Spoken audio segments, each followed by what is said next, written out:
भारतीय मराठी नक्षत्र महाकवी संमेलन 2025 या कार्यालयाच्या परिसरात मी आलो. मला फार चांगलं वाटलं आणि या संस्थेचे प्रमुख आणि आमचे मित्र राजेंद्र सोनवणे मित्र 25 वर्ष झाली. 25 वर्षापूर्वी या पिंपरी चिंचवड शहरामध्ये काही सुद्धा नव्हतं.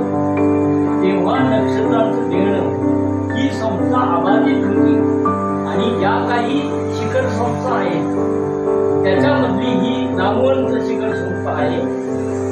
पुणे शहराचा जेव्हा साहित्य इतिहास लिहिला जाईल तेव्हा या संस्थेचं नाव नक्षत्राचं देणं आणि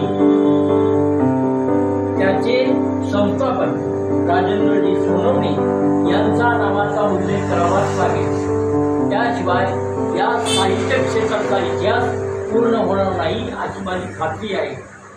मी स्वतःला धन्य समजतो की आपण थोडं तरी मला या संमेलनाच्या निमित्ताने एक काबिन माणूस म्हणून फार मोठा कवी नाही पण एक काबिन माणूस मला आपण निमंत्रित केलं. मला फार आनंद वाटला.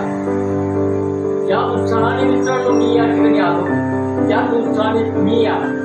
तुमचं खात्रीपूर्वक सांगतो की आपला आदर मित्र आणि आपल्याला साहित्यिक मेजवानी या साहित्य संमेलनात नक्की मिळेल. सर्वांना धन्यवाद. सर्वांना शुभेच्छा. मी स्वतः येत आहे त्याचप्रमाणे माझ्याबरोबर अनेक मित्रांना घेऊन येत आहे. तुम्ही देखील आपला काफिया आपल्याबरोबर घेऊन या ठिकाणी नक्की या. मला धन्यवाद. शुभेच्छा. परत एकदा या ठिकाणी धन्यवाद.